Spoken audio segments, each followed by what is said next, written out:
Hey everybody, it's Will Bass again with Bass on Bass Fishing.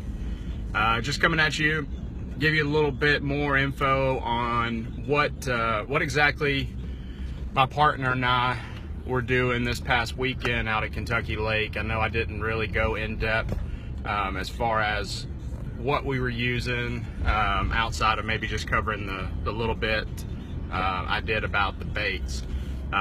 As far as the majority of the bites are concerned, most everything came on soft plastics of some type. I know a lot of the guys in the club know me as being more of a finesse angler, so the drop shot played a role. It's a bait called Easy Money that Strike King makes. It's an Elastec worm. I was fishing that on right at about a 1/4 ounce drop shot weight, maybe a foot above that weight, and pretty much fishing that in any area I thought might hold fish.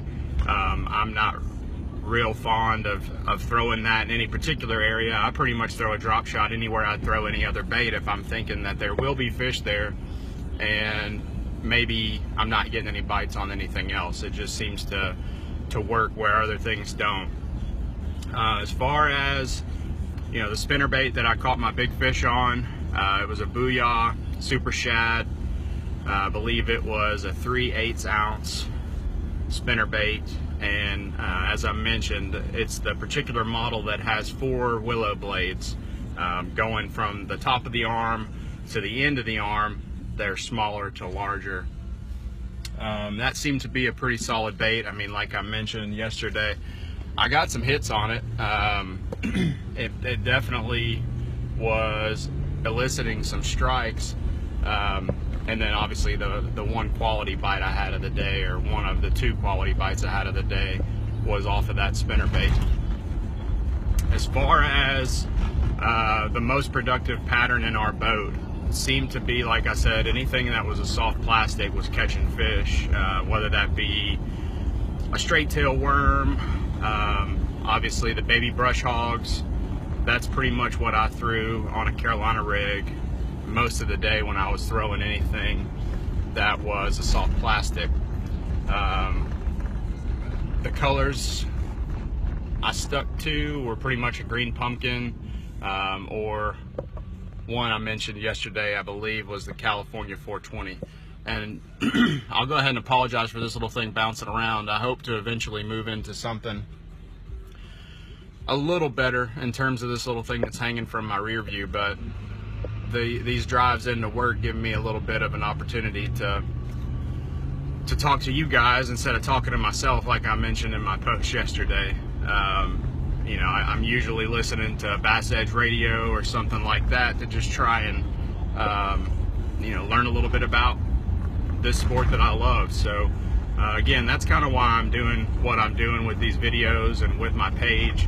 It's just an opportunity for other guys out there that maybe don't have as much experience or want to learn a little bit about a certain technique or lure or something like that. They can reach out to me and I'll be happy to give you the little bit of information I may have on those. I mean, I'm not a one-trick pony when it comes to getting out there on the water. I'm not necessarily a power fisherman. I do like to throw finesse rigs and things like that, but I grew up fishing a lot of light line stuff whenever we'd go over and do some trout fishing over in Arkansas, so I feel pretty confident landing big fish on small line, and that's probably one of the biggest reasons for me throwing finesse baits as often as I do. But a little back history on just my preferences and what I like to fish. But as far as that Carolina rig goes that I was throwing, I had a 1/2 ounce weight on that. There really wasn't any current anywhere I was fishing, so I wasn't having any issues getting that bait down and keeping it on the bottom. And I was able to fish pretty quickly with it. I wasn't rushing by any means, but I was definitely pulling that bait over the rocks, making sure I could still almost individually count every rock that I was hitting. But I tried to really slow it down once I did hit any gravel spots or any areas that I felt the bottom composition was a little different than anything around it. And that seemed to pay off. That seemed to get a few bites. Now again, a lot of the bites we got throughout the day weren't the quality keeper bites that we would have liked to have gotten, but we still were catching fish. So you know, that's the most important thing, I think. You know, as long as you're catching fish, you're bound to come into something, you know, maybe get a couple quality bites. I mean, we were fishing areas that we knew had fish. We could see some on the graph from time to time.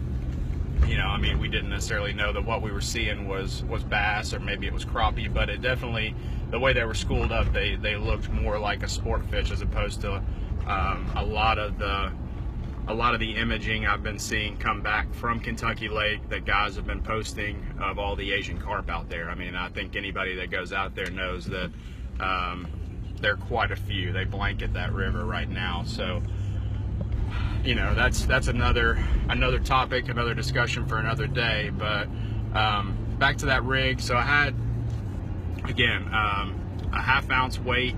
It wasn't a bullet weight. It was just your typical oval egg-shaped weight, and pretty solid swivel. I believe I was using a Spro swivel, a size 3, with about 3 feet of monofilament. And I actually had Suffix 12-pound camo mono as my trailer, or rather my leader.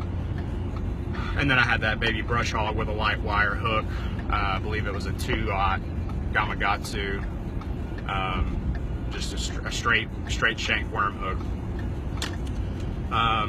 So as I said, I mean, that got the first bite of the day on the first cast of the day, and really was something I leaned on throughout the day just to kind of feel out where I was. You know, obviously having my Garmin unit at my console and my Humminbird up front, I was able to keep an eye on what the water temperature was, what the depths were, when we were hitting any changes or undulations in the bottom. So that, you know, that kind of would give me any reason to change up what I was throwing at any point in time. I had a rattle trap on. I say rattle trap. I had a lipless crankbait on. It was actually a red-eye shad in a blue and chrome color, and I didn't get a single hit on that. I did snag a carp, which made for a fun few minutes, but that was really the only thing that hit that bait, or I guess I hit it. Let's see, what else did we throw? I mean, really the key players were the Carolina rig and that Super Shad spinnerbait.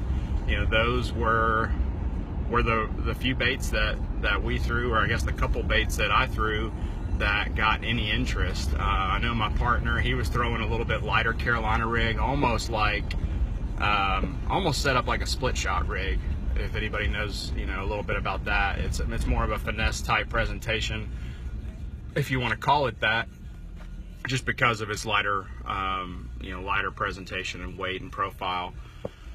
So, you know, that's kind of, I guess, if you call it a little more in-depth breakdown, just a little more in-depth breakdown as far as what we were using. I know I mentioned some yesterday of the water depths and the water temperatures. We were pretty much looking for anything right around 60 to 61 degrees because that seemed to be the warmest water we were finding. But also too, we weren't having a whole heck of a lot of luck out deep. You know, most all of our fish probably came in 8 feet or less. We did fish some of those areas out away from the pockets that, you know, we expected there to be fish. And, you know, we might get a small bite here or there, but that was about all we were getting. So once we realized that at least after that first real quality bite on the spinnerbait, that it seemed like quality fish were up shallow, we really tried to start just focusing our attention in water that was 8 feet and shallower. And in most cases, we would try to position ourselves in around 8 or 9 foot of water, maybe even deeper in some in some points of the lake where there were steeper drop-offs. But we were still casting into shallower water that was probably 4 or 5 feet. So, and then in even some cases, we were moving up into the backs of these creeks where you know, you're probably looking at being in only 3 feet of water. So these fish were pretty shallow. Obviously, you know, we just caught the one really nice one, and then one solid keeper thereafter a little bit later in the day. But that was also, again, as I mentioned yesterday, coming out of a drain and just a few feet of water in the back of this one pocket. So there's just a little bit more in-depth breakdown as far as what we were throwing. Just to kind of give you an idea of the setup on that spinner bait. I had a 7-foot medium rod that I was throwing that spinner bait on, and that was on 12-pound fluorocarbon, Seaguar fluorocarbon, which I tend to throw anything that I know is going to be a subsurface lure. I'm throwing that on fluorocarbon, and I usually will roll with Seaguar. I've bought some vicious line in the past, and that seems to work pretty well too, but I keep going back to the Seaguar lines. I really do like their lines. I think they hold up well. I don't have any issues as far as, you know, when they are slightly abraded. You know, I will retie, but there have been times where I know, you know, I've been in a rush and didn't retie and haven't had any issues with breaking off. And then as far as my mono goes, you know, it's hard to beat the Trilene big game in any size. I mean, 12, 15, you know, even on up to 17-pound test. I mean, you're buying 1,000 yards of line for, you know, $9 on Tackle Warehouse right now. So if you've got anything that you're fishing up on the surface, or maybe you're fishing a crankbait that you don't want to get to its maximum depth, or, you know, you're just wanting a little bit different action out of your bait, you know, mono's not necessarily a bad choice there. I mean, I think most anybody that grew up fishing probably started out with monofilament, and I know a lot of guys that still to this day throw mono exclusively. So, you know, there's nothing wrong with it. I think as far as stretch and everything goes, you know, you're not looking at anything too bad there, but it definitely will affect some presentations. So keep that in mind once you start really getting, you know, maybe you start getting into some different outfits or a couple different rods and reel combos.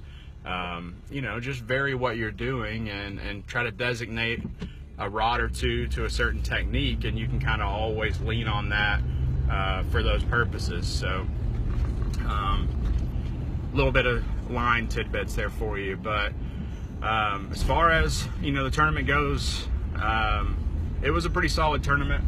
I'm dying to go out next weekend. I can't wait. I've literally spent probably the last few days just in my head thinking over what I want to do, knowing that the conditions are going to be different than they are today, tomorrow, the next day, and so on. So, you know, you can't really game plan off of the forecast, but you can at least hopefully get an idea of what you want to try and do when you get to the water. And that's essentially all I've been trying to do this week in preparation, and just getting my mind wrapped around what I want to do tomorrow. So, you know, that's about it. And I say what I want to do tomorrow, I mean next weekend. But I'm really looking forward to that Pickwick tournament. I'm hoping that the water is up. That'll give us an opportunity to maybe get back in these creeks a little bit, or get in these pockets and fish some flooded brush or bushes. It could end up shaping up to be a really, really fun tournament, and I'm almost positive that there'll be some big bags weighed in, just because I'm thinking these fish will definitely be up on the beds. And there's probably some that have already spawned out. I know tonight is the full moon, or tomorrow is the full moon, so there'll definitely be some spawners up on the beds this weekend and probably into the early part of next week. But right now the forecast looks great for next Sunday. I think there's like a 30% chance of showers, but for the most part you're looking at mostly cloudy and 80 some odd degrees. So that'll be the first day this year that I can recall being able to fish in weather that wasn't either cold or rainy. So you can't argue with that. So I'm really looking forward to it. I'm hoping to get back on here with you guys before too long. So, you know, tune in, keep following me, like the page. I've got a little website that's attached to my Facebook page I've got to come up with a domain for. But get out there, and, you know, if you have any questions, or if you ever want to just shoot me a message or ask me a question about a particular type of technique, like the Ned rig or a drop shot, shaky heads, anything, you know, those are some of my favorite techniques to use, just because they tend to be my fallback when I'm I'm running into trouble putting fish in the boat. I mean, those are 3 techniques that'll always catch fish. So if anybody ever wants any info on, on some finesse style techniques or tricks, hit me up, shoot me a message. I'll try to respond as quickly as I can and give you as much info as I can. So that's what I want to be here for, is a resource for other guys to just jump on here and get a little info about things that maybe they don't know a whole heck of a lot about. So use the resources you have at your hands, at your fingertips. There's plenty of publications out there like Bassmasters and the FLW magazine and Bass Angler magazine. So pick these things up, read, watch videos. I know Bass Pro Shops, they've got the Bassmaster Elite videos. There's some great stuff in there. You got guys like Timmy Horton and Rick Clunn, some of the really big, well-known names.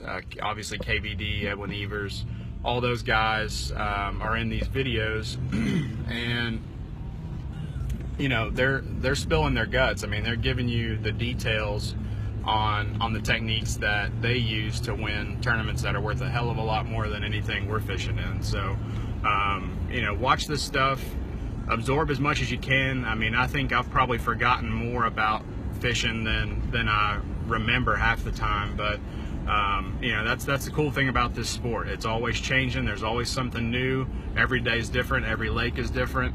You're never going to get the same conditions twice, and if you do, you're lucky. So just keep all that in mind. Don't hesitate to send me a question or a comment. I'm all ears as far as anything that you might want to see, or any suggestions, like maybe getting a new little tripod so this thing's not wagging throughout the car on my way into work. But this is just an opportunity for me while I'm sitting here in my car to try and give you guys some info, anybody that's interested in watching any of this stuff. So tune in and tune back in. I'll try to keep posting videos as often as I can. But until next time, this is Will Bass for Bass on Bass Fishing. I appreciate it. Thanks, guys.